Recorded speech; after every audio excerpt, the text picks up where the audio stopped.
What bullets? The Matrix and the end of defense. Neo asks the question that every sleeping mind asks. What are you trying to tell me? That I can dodge bullets? It sounds innocent enough, but built into it are layers of belief. Neo assumes Morpheus is trying to tell him something, as if truth must be delivered through effort. He assumes communication depends on how he receives it, not on the fact that truth simply is. Most of all, he assumes that the problem is bullets and the solution is dodging them. But the most honest answer, the one Morpheus couldn't yet give, is two words.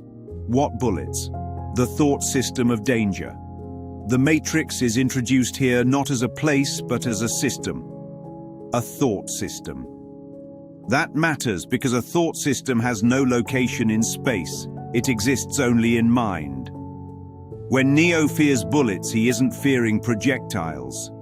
He's fearing the mind's belief in separation. The system clothes itself in costumes, teachers, lawyers, therapists, even family roles, but the costumes only mask the same underlying illusion. Me against you. My church, my territory, my marriage, my country. A complex system designed to make separation feel real. In that system, danger feels natural. Survival feels justified. Of course, Neo imagines bullets. Fear projects an attacker so that defense appears necessary. But as A Course in Miracles reminds us, in my defenselessness, my safety lies. The Holy Spirit meets you where you think you are. Morpheus doesn't tell Neo. There are no bullets. Why? Because the Holy Spirit meets the mind where it thinks it is. A teacher can't rip away the illusion in one blow. That would only terrify. Neo still believes in rules, in walls, in enemies. Morpheus gently walks him through the dream. Dodging bullets is the halfway house. He doesn't lose sight of the truth. He knows Neo's essence is untouched, but he teaches in symbols Neo can grasp. The girl in the red dress. Enter the archetype. The girl in the red dress. Like Eve, she is the diversion, the body that draws attention away from the mind. Neo looks once, then again, and suddenly the sentinel is there. The lesson isn't about women or desire or vigilance. It's about projection. As long as Neo sees threat outside, the program will keep generating attackers. He'll keep looking for the one who isn't him and missing the one who is him. Sentience and the ego's trick. The film calls them sentient programs. Programs with self-awareness, motive, even emotion. That's a perfect stand-in for the ego. The ego presents itself as sentient, as if it can think, feel, desire. But it has no real source. It's a self-perpetuating loop, convincing the mind that defense is needed. And so long as Neo believes the agents are dangerous, he will see bullets flying at him. But what is all-encompassing can have no enemy. If love is all, what could a bullet pierce? What could danger threaten? The sound barrier and the shaking plane. Underscore, when early pilots tried to break the sound barrier, their planes shook violently. Most pulled back in fear and crashed.